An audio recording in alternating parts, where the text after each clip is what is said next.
Good morning, dear students. A warm welcome to all of you for our today's digital session for the subject Science and Technology Section A. In our previous session, we had studied some concepts related to current electricity. In the beginning, let us just revise the topics for 5 minutes and then we will start with the topics for today, that is system of resistors and effective resistance, and then we will start with the discussion of textual exercise.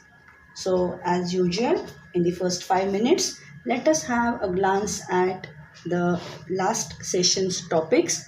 The first topic which we had covered in our last session was electric current. Definition of electric current. As I have told you, current or electricity, it plays a vital role in our day-to-day activities, in our daily life.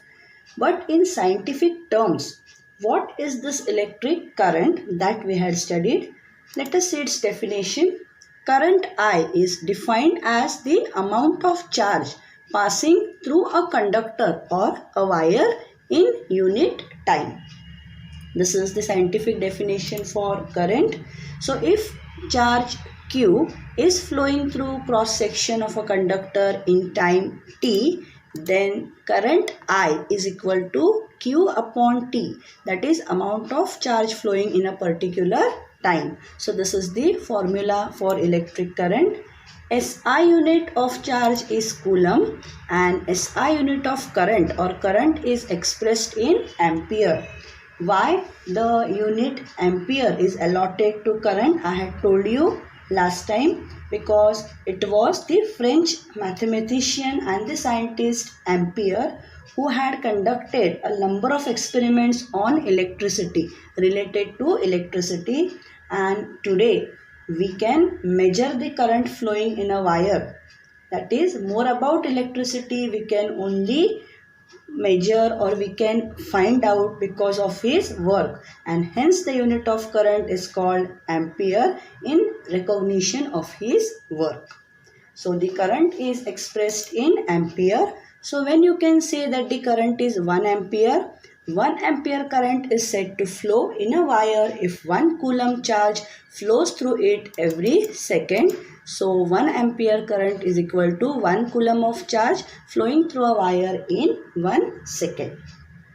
So this is about the electric current. So we have revised about electric current, its definition, formula. Now let us revise what is resistance and Ohm's law. What is Ohm's law? We had seen what physical state of a wire means. When we speak about physical state of a wire, it means the length of the wire, the area of cross section, temperature and the material of which the wire is made up of. So if the physical state of a conductor remains constant, the current I flowing through it is directly proportional to the potential difference V between its two ends. Now one thing I would like to be very clear over here is, when it comes to any law, whether it is Ohm's law, Newton's law, you have no rights to change the law. You have to learn it as it is. The concept, the base of the law should not change. So here current I directly proportional to potential difference. So I directly proportional to V. To remove the sign, we are going to take something as constant of proportionality, that is taken as K. So I is equal to K into V. This K, if you shift on the left hand side, it will be I multiply by 1 upon K, because you know this is multiplication. When it comes over here, it will become division, is equal to V. 1 upon K is what? Resistance of the conductor. So in place of 1 upon K, we will substitute R. So I multiply by R is equal to V, or V is equal to I into R, that is IR, or R is equal to V upon I. And this is Ohm's law.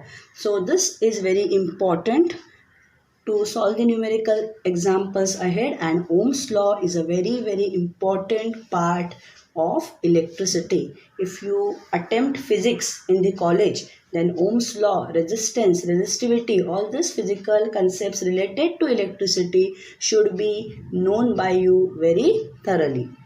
You all know that SI unit of resistance is ohm and indicated by this symbol. Next is resistance of a conductor. As I had told you that there are a large number of free electrons in a wire. They are in a state of random motion. But when a potential difference is applied between the two ends of this wire, what happens? These electrons start moving from the negative end to the positive end, that is from the lower potential to the higher potential. And this directional motion of electrons, it causes the flow of current. From the beginning I am telling you that the current is produced in a wire because of the free flow of negatively charged electrons. But thus moving electrons, they will strike the atoms and the ions of the wire. I had given you a very good example about the situation of children when they are told that only 5 minutes recess will be given to you, and in a moment the students start rushing out of the classes, and in their random motion what happens? It is very likely that they will collide with each other. They are going to collide with the things in their path because they are in a state of random motion. So here also same thing. These electrons, when they are in a state of random motion, they are inside the wire. So they are going to collide with the ions of the wire. They are going to collide with the atoms. And what happened due to such collisions? Such collisions cause hindrance to the free flow of electrons and oppose the flow of current, which is nothing but the resistance of a conductor. So the property of a conductor, the property of a wire due to which it opposes the free flow of current is called resistance and denoted by capital R. Now we are going to just revise the derivation for resistivity. At a given temperature, the resistance R of a conductor, it depends on the length of the conductor, that is L, area of cross section A, and the material of which the wire is made up of. So if the resistance of the conductor is R, then you know R is directly proportional to the length of the wire. So R directly proportional to L, R inversely proportional to the area of cross section. So R inversely proportional to area. So when you combine both, you will get L upon A. To remove this sign, you are going to take this rho. This is like a small p, but it is not a small p. It is known as rho, which is the constant of proportionality, and it is called as resistivity of the material. The unit of resistivity is ohm meter, and it is a specific property of material and differs from material to material. Here some of the resistivities of some materials are given: copper, nichrome, diamond. Just go through it, you don't have to learn it by heart. The next topic which we had covered last time is about the electric circuit. I had told you engineers or the people who draw the, you can say, skeletons of the houses or the, you can say, electricity connections, then they do not write the names everywhere. They indicate with the help of a small diagram which is known as electric circuit.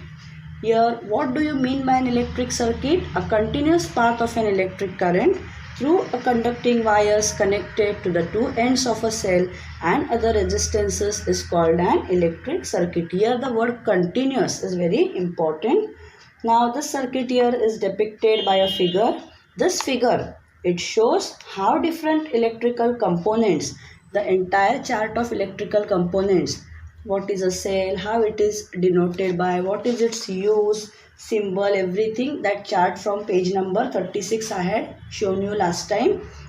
And in this circuit diagram, how the different components are to be connected by using special symbols for each of the component. Such a figure is called as an electric circuit diagram.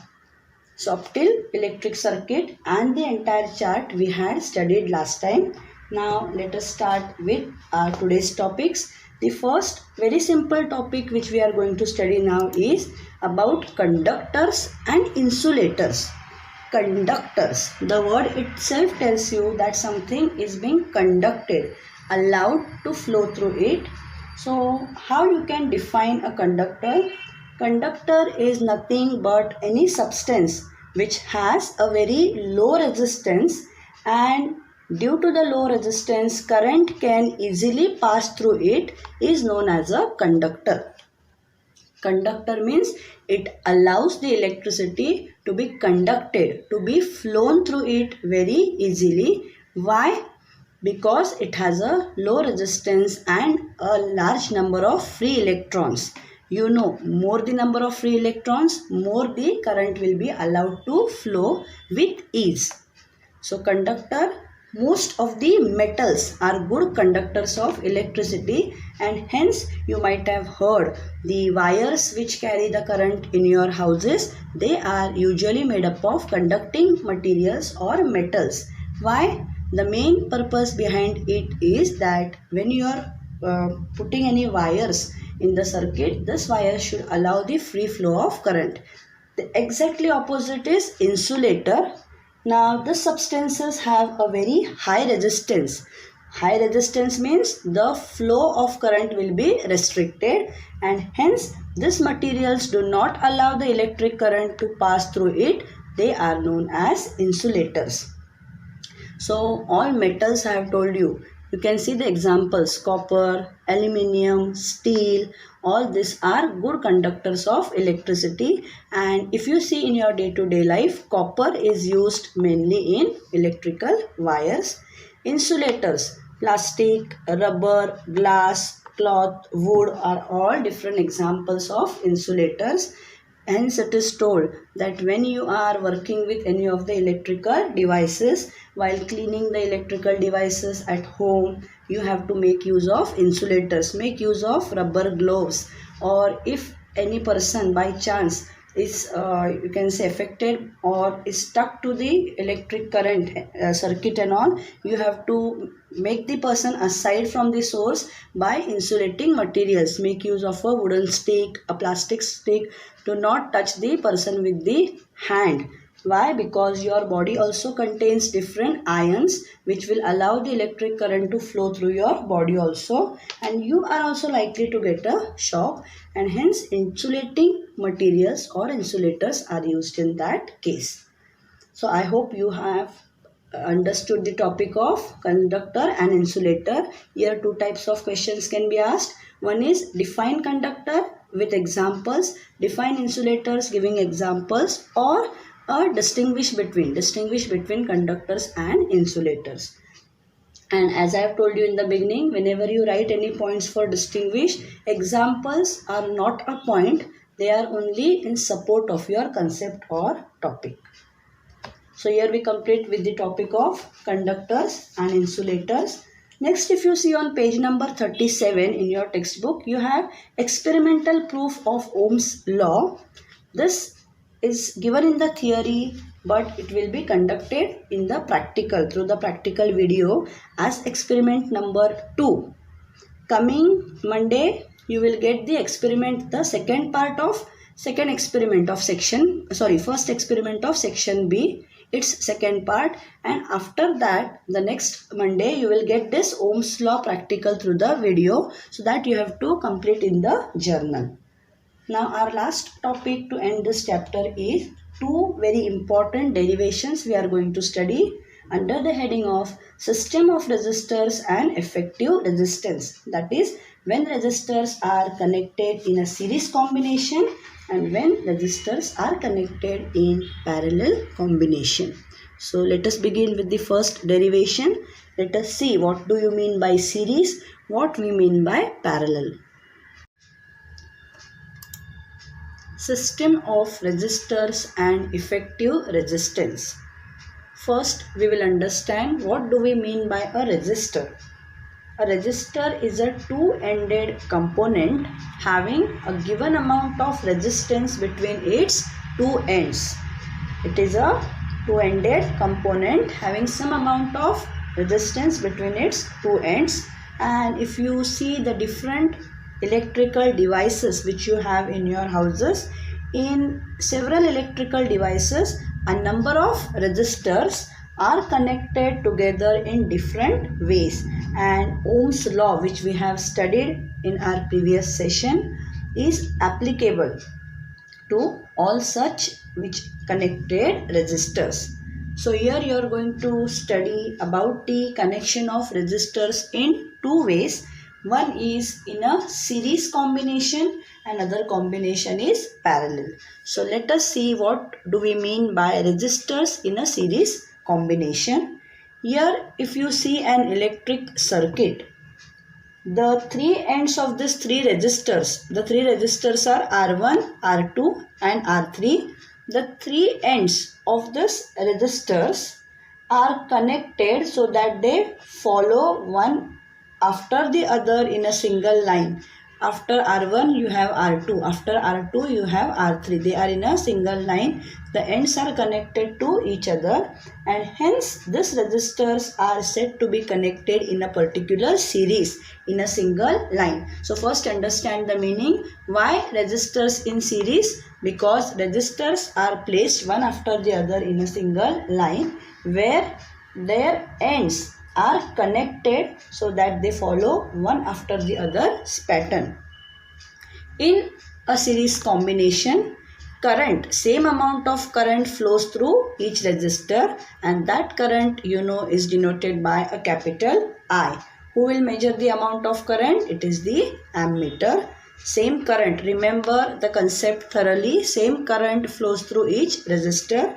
Potential difference between points C and D will be V.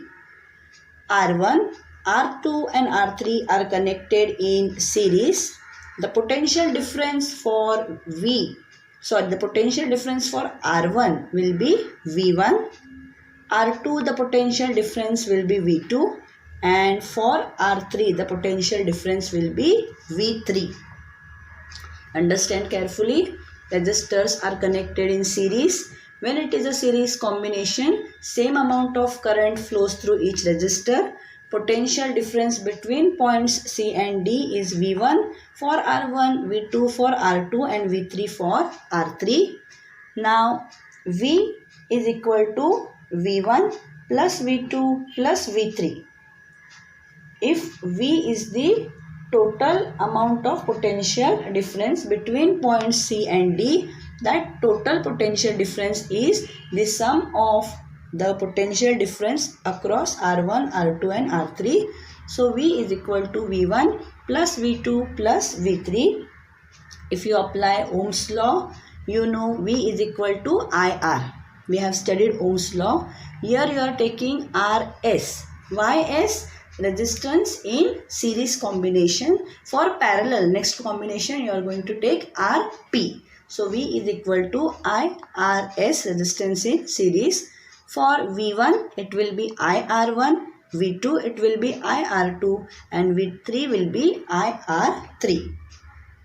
This is our equation number 1, where V is equal to V1 plus V2 plus V3. So the value of V and the value of V1, V2 and V3 you are going to substitute in equation number 1. So substituting the values in equation number 1, you get IRS is equal to IR1. V1 is IR1, V2 is IR2 and V3 is IR3. So values are substituted. Here you take I outside, inside the bracket you will have RS. Here you can take I common, so inside the bracket you will get R1 plus R2 plus R3, bracket close. I and I on either sides will get cancelled off. So what remains? RS is equal to R1 plus R2 plus R3. Now this is the formula for series combination when three resistors are connected. But only three may not be the connection. More number of resistances can be there. Then the formula, if n resistors, n means any number of resistors are connected in series, then your effective resistance RS is equal to R1 plus R2 plus R3 plus Rn. Means there may be 5, there may be 10. So what you can see over here is the total resistance. The effective resistance is the addition, the sum of the individual resistances. And this is the formula for the resistors connected in a series combination. Let us study its characteristics one by one. First characteristic here you have seen is that the same current flows across each resistor. Why you have to remember it? Because exactly opposite are the characteristics of resistors connected in parallel. So here if it is same current, there the current is varying. It is different. The effective resistance, just now I have told you, of the resistors is equal to the sum of their individual resistances. If you have seen here, the effective resistance, the total resistance is the sum of the values of individual resistances. So that is your second characteristic. Third characteristic is the potential difference between the two extremes of the arrangement is equal to the sum of potential differences across individual resistance.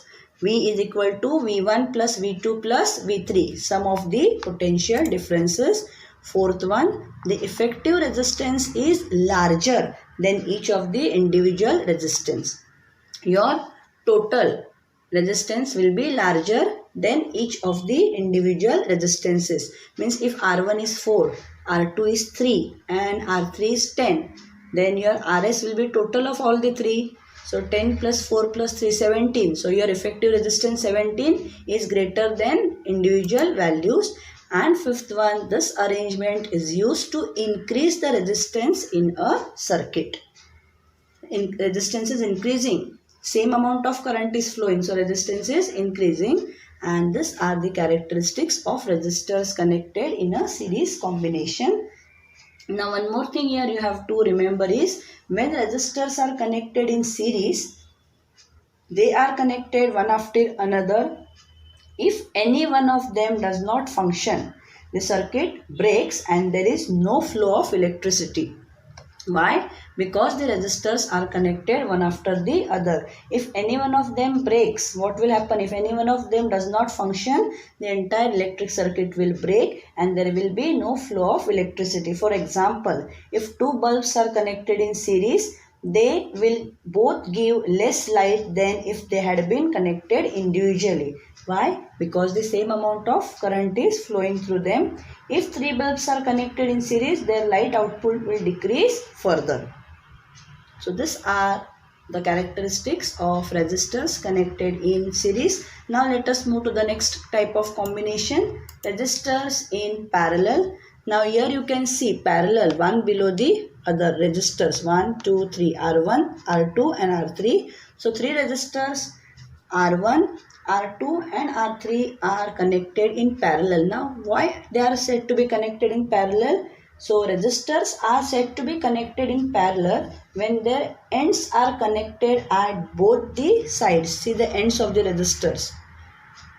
Their ends are connected to both the sides. So one upon the other, you call them as parallel combination. Here R1, R2, R3 same as the previous combination but connected in parallel between points C and D.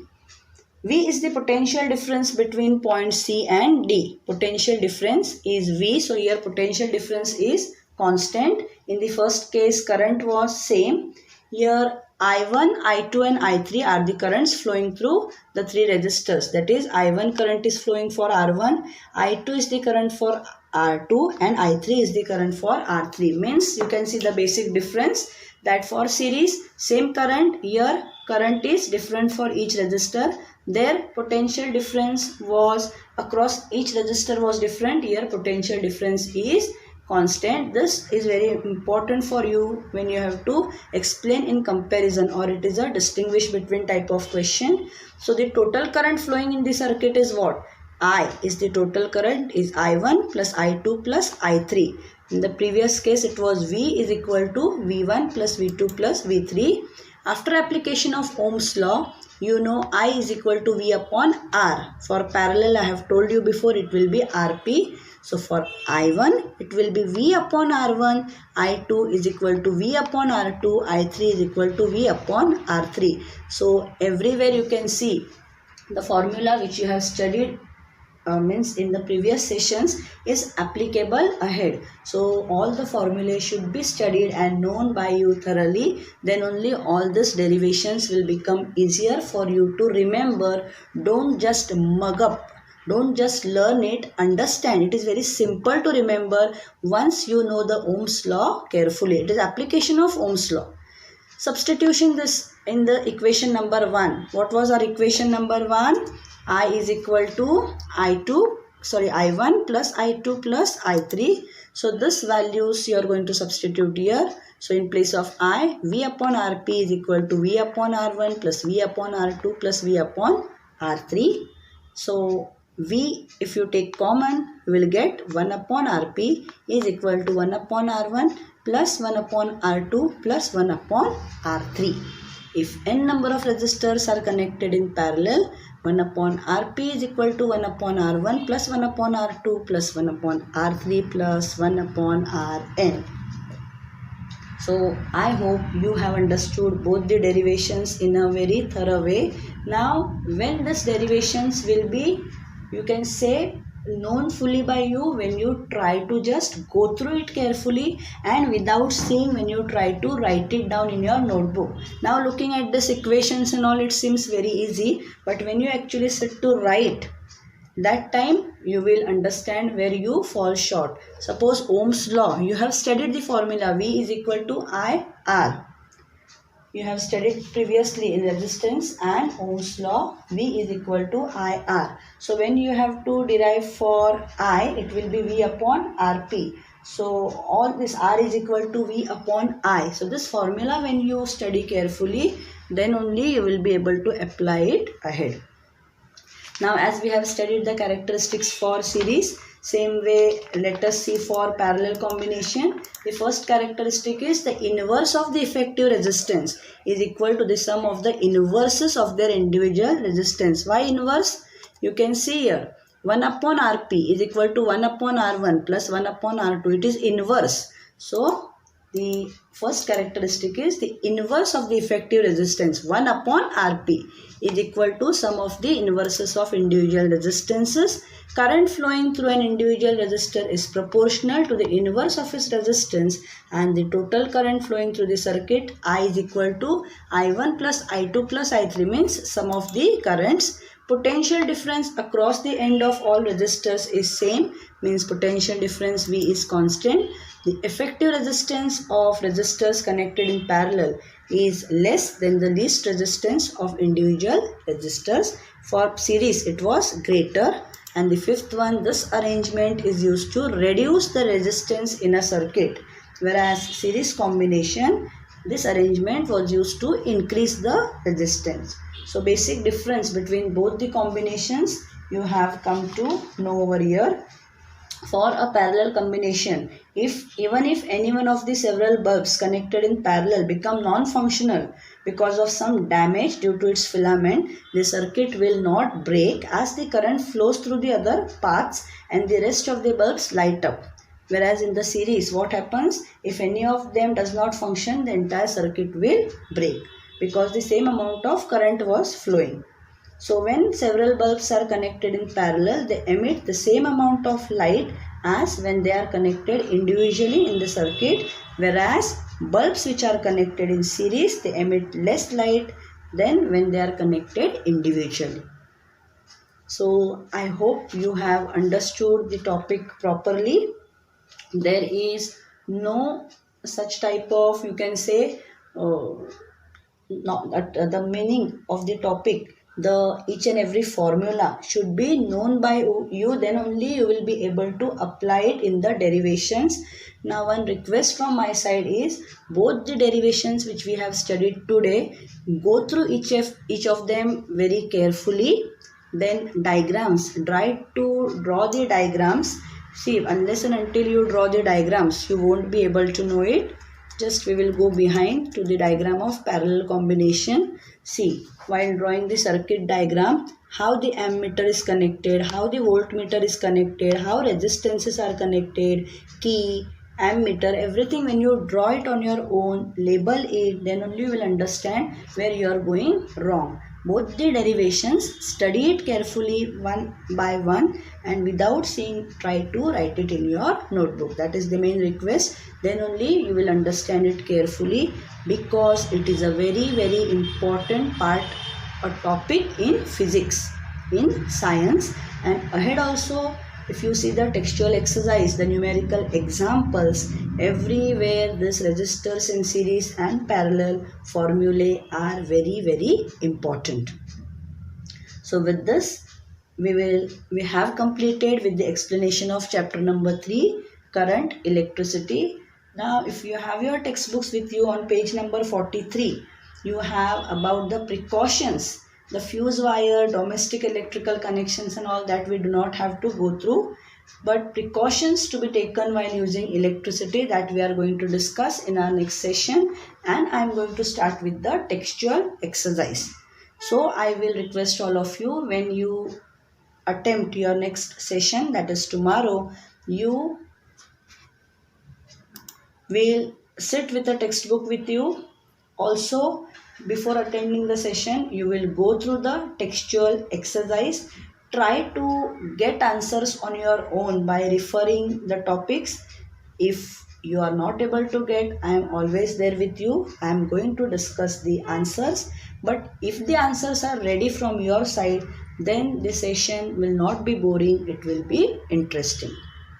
And see to it that your notebooks are completed, because very soon we are having our online book correction. So keep your notebooks, keep your journals completed up to the mark. Thank you, dear children.